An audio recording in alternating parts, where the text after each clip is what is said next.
bungedde baali luddawa abaana bamuno musembereno kikutte ekyoto kikutte omuliro gugungujja gutuntumuka omuliro gutuntumuse gugungujja labalabala benjuba egolobye bassebo ne bannyabo tubaaniriza nate mu kitundu ekyokutaano ekyakatabo kaffe ka ekuba omunaku akawandiikibwa Robert G. Mukasa. Baneemu gye baliko katusuubire nti atakuumira mpeera akyakuuma. Nga tetunnayingira katabo kaffe kano katusooke twejjukanye ku nsomesa enzaaliranwa mu lufuutifuuti indigenous education. Abafuzi b'amatwale abaasooka okutuuka mu bbendobendo lyaffe munaddala mu Afrika mu ndowooza y'ekyejo baagamba nti ensoma yaffe enzaaliranwa yali yakukusuwaza, kweraguza era nga teriimu kulowooza kutereezeddwa okwekenneenya critical thinking. Kyaleetera akakiiko ka Phelps-Stokes mu 1925 okugamba nti ensomesa enfirika yali mabega nnyo nga tewaya na mulembe mbu nga tegoberera mateeka ga kulowooza logic, teyeekenneenya analysis era nga terina kulowooza kutereezeddwa okwekenneenya critical thinking. Mbwe ensomesa enzungu nga yeetaagisa ejje mu Afrika ejja abafirika mu butamanya. Bwe twogera ku kulowooza okutereezeddwa okwekenneenya critical thinking tutegeeza ki? Okulowooza okutereezeddwa okwekenneenya kitegeeza okulowooza n'obwegendereza, okwekenneenya ebigambo, ebyokulabirako n'ensonga era n'okwefumiitiriza nga tonnayogera nga tonnasalawo. Mu masomero kino kitegeeza okuyigiriza abayizi okusunsulamu amawulire, okubuuza ebibuuzo eby'omugaso, okwekenneenya obulungi entabwe n'okulowooza ku ngeri y'okukozesa ebyo bye bayize. Ebintu ebikulu ebyenjawulo mu kulowooza kuno kwe tuyise okutereezeddwa okwekenneenya bye bino. Okwekenneenya analysis kitegeeza okusunsulamu amawulire oba ensonga n'okutegeera ebyo ebitakwatagana, okubuuzabuuza questioning, okusalawo mu ngeri etereezeddwa reasoned decision making, okwefumiitiriza reflection. Mu nsomesa y'abajjajja baalinamu engero ezikwatagana ne critical thinking. Okugeza baagambanga nti amaaso abiri galaba ewala, two eyes see further. Olugero lulala, osobola okugenda gy'oyagala naye tegeera gy'oyita. You may go wherever you wish, but understand the path you use. Ekitegeeza lowooza nga tonnaba kuteeka mu nkola. Nga tukula wabuuzanga omukulu nti maama ekibbo nkiteekewa ng'akugamba kinteeke ku mutwe. Ku ffenna ani yateeka maama we ekibbo ku mutwe? Ng'omubuuza nti maama amazzi agaddugala nga yiwewa? N'akugamba nti gatwala ogayiwe ku buliri, ani yagayiwayo? Baatubuuzanga nti kiro y'amayinja n'ey'ebyoya by'enkoko eriwo esinga okuzitowa. Mujjukire bannange, waliwo okukokya mbukoyikoyi n'oddamu nti lya. Oli n'akugamba nti nnyina mukazi wange atambula azina, ng'okuddamu nti ekisaanyi olina kusooka kulowooza nti ddondi asosonkola ddondi, ng'okuddamu nti akasiisi mu ggumba olina kusooka kirowoozaako. Katufune olugero bajjajja ezimu ku ezo ze baageranga okulaga oba okutuyigiriza okulowooza okusingawo. Awo olwatuuka nga mbalabira ne wabaawo omutala gw'abawansolo munnange omwaka gumu omusana gwayaka nnyo, enzizi ne zikala era nga bawansolo batambula bawejjawejja. Olwali olwo Wakayima n'awulira ng'enkalamata enaatera okumusuula akawansazzi. Kwe kusalawo atambuleko anoonye ku ttonde ly'amazzi. Aba awuuzuma ati gye yagwira ku luzzi olwalina amazzi agatukula bettukutuku. Yeewuunya nnyo kubanga mu kyeya kityo amazzi gaali nantalabika ng'essavu ly'engabi. Kye yakola kwe kukwata ekiwaawo ekyali awo nga kisibiddwako omuguwa ekyakozesebwanga okusena amazzi mu luzzi luli lwe twayogeddeko. Ekyamwewuunyisa omuguwa n'ekiwaawo byali biwunya olusu lwa Wango koye nti ffe tufe nkalamata wange ali bulungi kanganywenga naabe. Munange nga Wakayima atandika kutiguka bwe yagiranga n'anywa amazzi ng'eno bwageyiira nga bw'asaakanya nti yuhu ajajajaja wulira erivi. Wange yali yeewogomye omusana ewalako agenda okuwulira ng'ekiri ku luzzi lw'Ssekibejjo n'anyaamanyama ajja alaba ogubadde. Bw'ayerula ati n'alengera Wakayima kali bujoozi ng'abulako kuwuga buwuzi nnyini. Yasooba mpola ng'ayolekera kali bujoozi. Essungu lyali limutta nga muli agamba nti kalabe nnyabula nsobola okukateeka mu ttama n'ensigazaawo ne wensobola okufuuyira oluwa. Wakayima ye ng'ali mu bya yuhu yali aleekaana ng'asomosa obuliga. Munange Wango bw'asemberera Wakayima yabuuka omulundi gumu beccopa okwandibadde ng'okuddamu nti becco nga Wakayima amulimu 5. Yagamba Wakayima nti otyo Wakayima otuukidde walungi mwattu anti obudde bwange obw'ekyemisana butuuse kanywe ku tuzzi male nkomilinguse. Omulalu nga bw'ataba agambwa Kaliddalu bwe yamanya nti eyamwalula yali esiridde yasala agakwetonda nti ayi kitange omukungu Kirimaanyi nannyini luzzera nannyini ttaka kwe nnyimiridde mukulu Wango nsaba kunsonyiwa nti newandibadde kya kitiibwa nnyo okugenda emagombe ne mbanyumiza nti ekinzijje mu bulamu bw'ensi wango ye yandidde siweramu ssupu asaana Kirimaanyi nga ggwe. Onaanyumiza otya abantu nti walidde ka Wakayima? Nze ndaba obanga ofuuse nga kamunyeera akagwa ku ngalabi ne keewaana nti nagibatudde n'evaamu omwasi. Kitange mbadde nzija n'ensanga namusava w'embuzi ndowooza nandikututte n'ongatta ku oyo n'oweza olugaaya. Wange amaddu ne gayiika. Yakwata okutu kwa Wakayima okwa ddyo n'amuwalawala ne byolera. Bwe baba bamalako akatunnumba ne basanga embuzi Wakayima gye yali ayogeddeko nga nsibe ku ttale ku muguwa. Ko Wakayima nti ogiraba ssebo munnange nga wangaata Wakayima ayanguyirize atuga embuzi kazimutego. Abayizi gye baava teyamanyaayo nga bamusogga mafumu nga lukazakaza mu kavuyo ako Wakayima we yamasukira. Nanga we nalabira zajja zinkubya nagukira wa Sofira namusanga asona mukeeka ne mugamba sembeera eri nkusonereko yankuba luyi mu maaso singa si ddagala lya muzungu singa nafadda.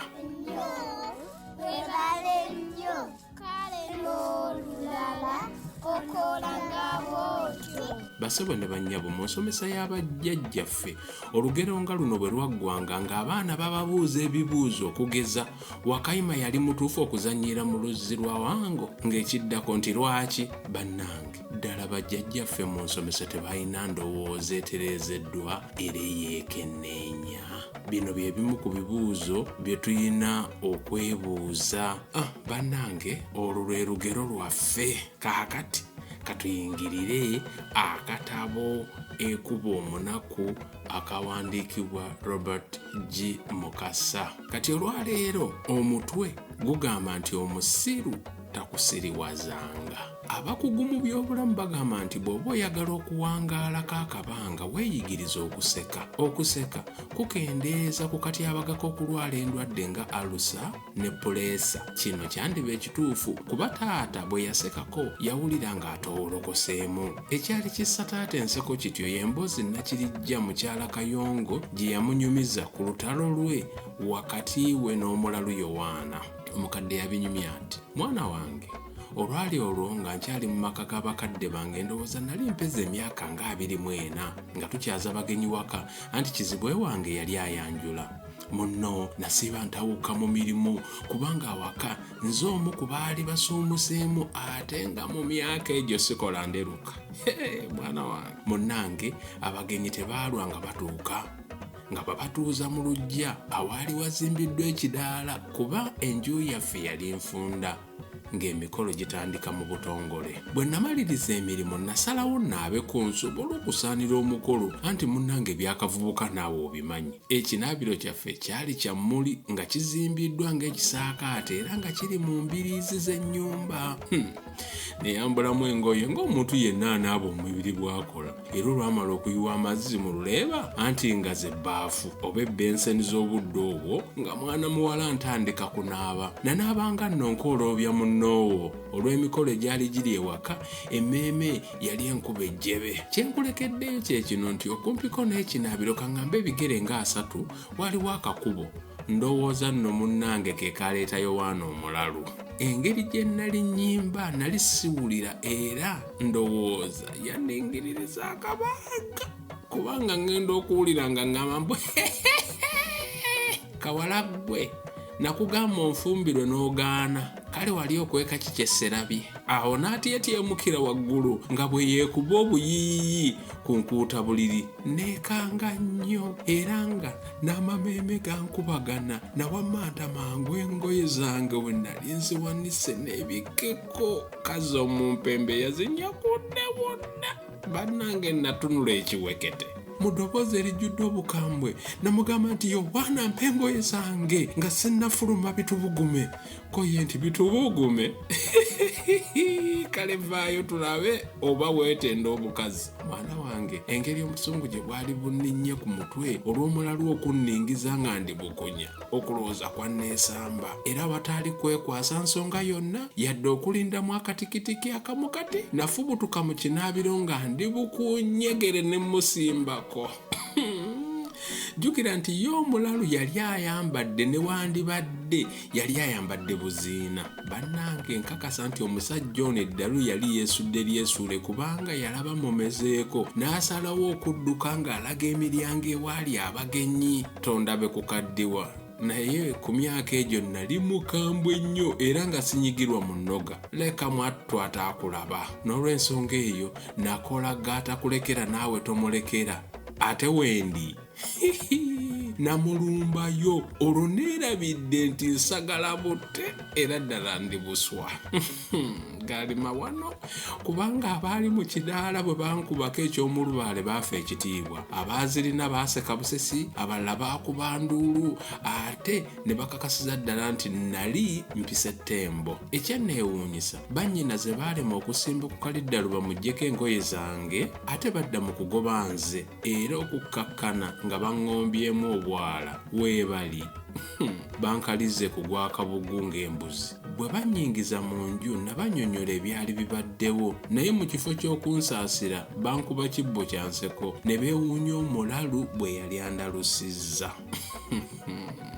Ng'enseko zimaze okukunya taata omukadde yamugamba nti kale nno mutabani abakugobye ku kyalo bwe biba bituufu basiru era beesonyiwe kubanga ekisonyiwo ly'eddagala erisinga. Singa owoolera eggwanga ojja kuba osiruwadde nga nze anti omulalu yandalusa. Mutabani omusiru takusiriwazanga. Baba banaatera okutuuka ewaka Kayongo n'ategeeza mukyala we nti yali waakusooka kukkirira asaayira ebiswa bye anti omwezi gwali gwakafuumuula mpawo. Baaleka ayolekera ettale taata ne Nakirijja ne baserengeta ewaka nga basigadde bokka. Nakirijja ne ssebo beeyongera okuwaya era we twatuukira ewaka nga ssebo ategedde ku bimu ku bintu ebikulu ebyali bifa ku kyalo. Amaka ga Kayongo gaali gatyo. Ennyumba ye yali esereseddwa essubi n'amalebe nga n'akasolya kalabika kalidde emyaka. Oluggi lwali lugumu naye nga lulimu empungu. Ebisenge eby'obudongo byali bijjudde ennyanfa nga kyeraga kyere nti abakubi b'olufuufu baali tebalaba nga ligenda wa mukulu Kayongo.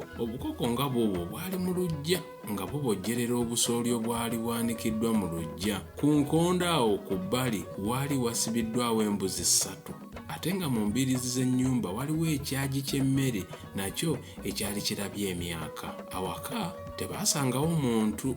Awo taata we yabuuliza omukadde nti maama abazzukulu bali luuyiwa. Omukadde yatwala akaseera nga tannamuddamu ng'amaze okumenyaamenya obuti bw'emmwanyi yakuma omuliro n'ateekako caayi mu kabinika akaali kakutte omukka. Ng'amaliriza omukadde yatuula wansi n'agamba ssebo nti mwana wange tolowooza nti ndi kiggala. Ekibuuzo kye wambuuzizza nakiwulidde, naye kyakuddamu n'asooka okumbula. Saazaala naye nze gw'olaba nali mukazi eyeeyagala era eyeekolera.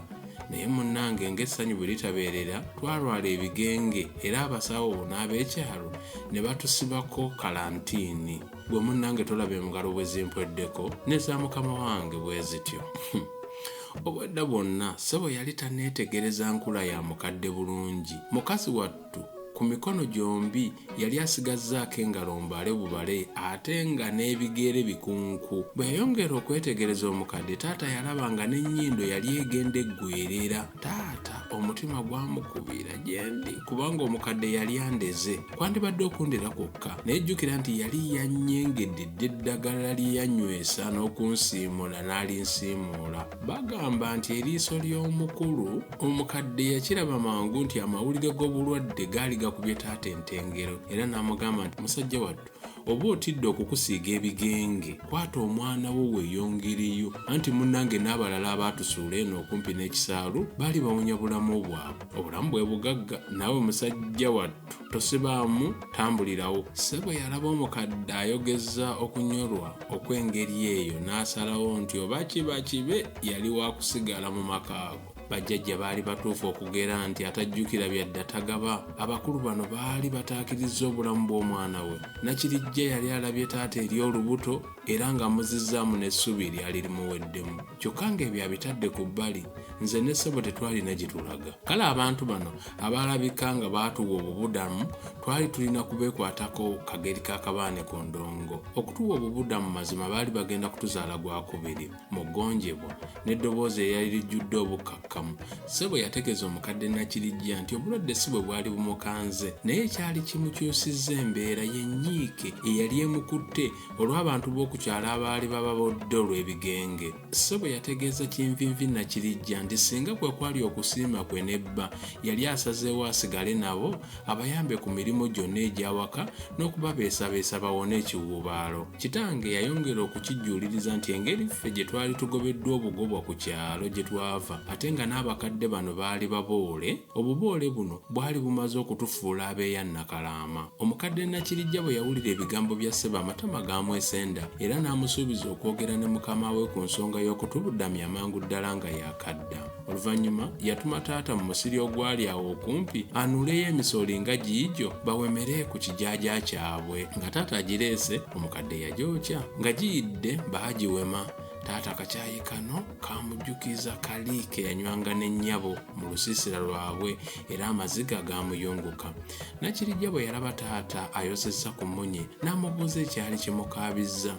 Nga taata amaze okudyeka omukadde nti kacaayi ke kaali kamutuuse we yali ayagala, Nakirijja yamimma amazzi kyokka ng'amaze okukizuula nti omulenzi yali amuwunise buwunisi. Mu nsangi zino lyali tteeka lya kyalo mwavu nti buli mugenyi yenna yali tasobola kusula ku kyalo nga tamaze kwanjulwa wa mwami wa kyalo. Bwe baamalira okubugumya ebyenda nga mukulu Kayongo naye akomyewo, baabigaayagaayamu ne bakkiriziganya nti Nakirijja ye yali okukulembera kitange yeyanjula ewa mwavu takwana, n'omukyala teyassaamu kantu, yogayoga nga bali mbuga ew'omwami. Mu nsangi ezo ebyalo byatumwanga mannya g'abaami era ekyalo ekyo kyayitibwanga mwavu takwana. Nga tutuuseeyo mbutata yakizuula abantu abamu kye bava balowooza nti Katonda yabeerabira nti era n'ebitabo mwe yawandiika amannya gaabwe yabibikkako abaalinawo ne babizingamu emisokoto. Sikulimba bannanga omwami w'ekyalo yali mugagga awedde emirimu. Oba lwaki baamutuuma mwavu? Yaliko gali kwoleka w'enju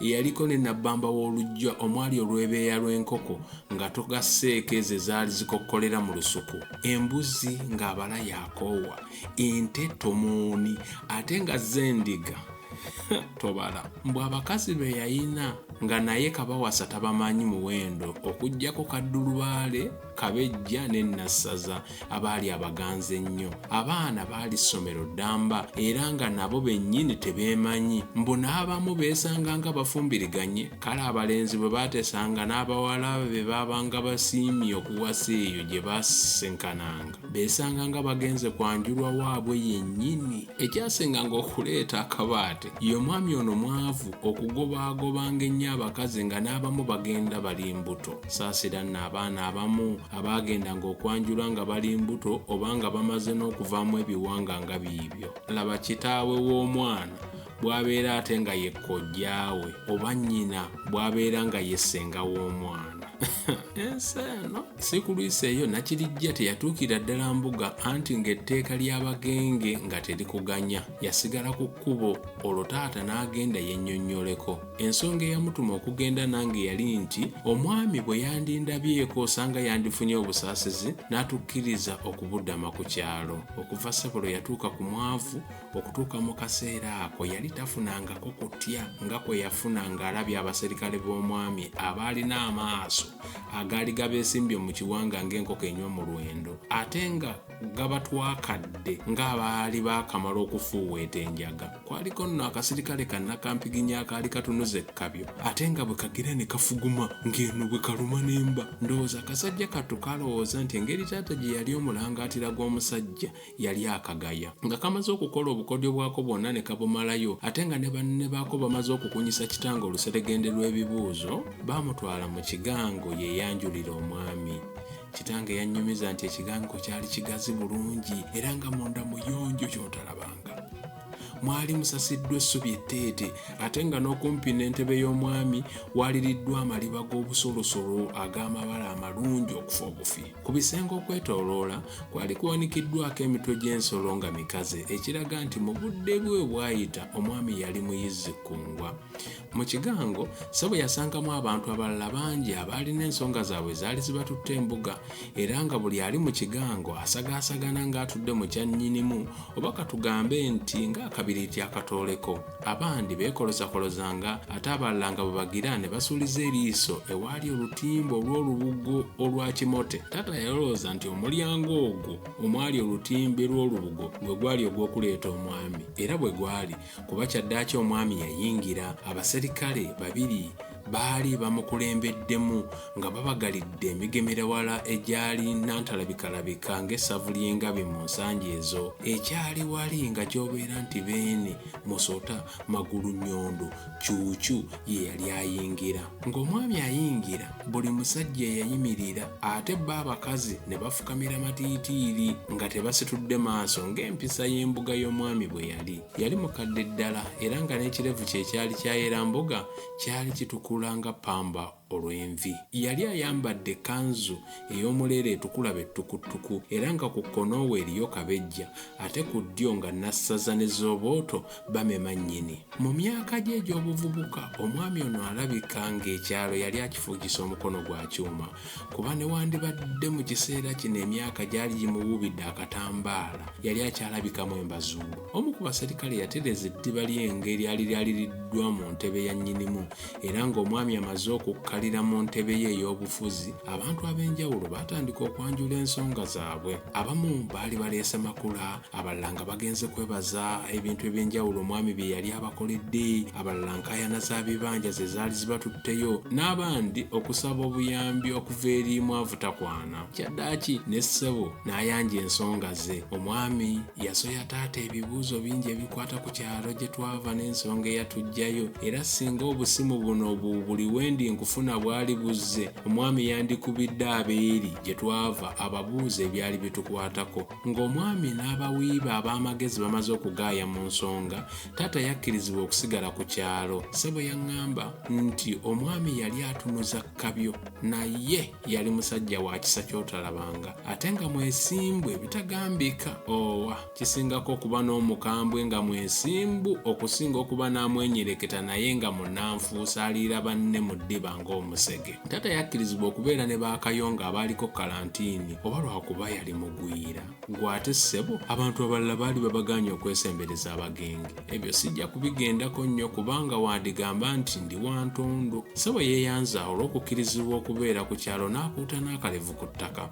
Oluvannyuma yafuluma n'agenda asisinkana omukadde ku kkubo gye yali amulese. Oba ki Ssebo yali yasazeewo dda okubeera n'abakadde bano abaali bafuulidde ddala taata mutabani waabwe. waabwe ate nze nga nfuuse muzzukulu waabwe bwoya. Ebyali bifudde embuga yabiyitira mu mukadde era tebyalema kuleeta jjajja ono buseko ku matama. Jjajja ng'ono omupya yansitula era n'akulemberamu ssebo nga bwe yakola mu kujja n'anyenya akabina ke yali asigazzaako ne tudda eka. Taata yagenda alowooza ku bibuuliriro by'omukadde bye yali akamubuulirirako okuva lwe baasisinkana era we baatuukira eka nga ssebo amaze okusalawo okwesonyiwa bakadde ba nnyabo abaali bamuzinyizza oluguje ne bamusuuza omwagalwa we batuuke n'okunsuulira taata nga nkyali muwere bwe ntyo. Okusinziira ku bibuuliriro by'omukadde kati jjajja, taata yali akizudde nti akunyiiza abaakufuga. Okunyiiga kya butonde naye bw'oba oyagala okutandika obulamu obujja olina okwerabira ebikadde. Yakizuula nti okusonyiwa kirungi nti naye kibi nnyo okwerabira, anti bw'owerabira oyinza okudda mu nsobi y'emu. Bw'ojjukira tojjukiza oli kye yakukola wabula okujjukira okwo kukuyamba obutaddamu kukola nsobi y'emu.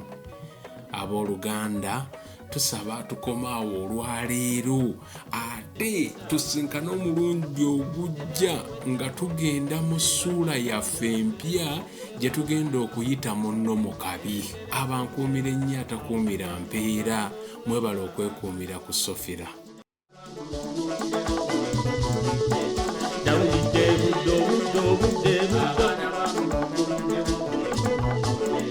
Kanemu kana biri kafumba mwanyi kata konkome malanga kana kwalo fungokya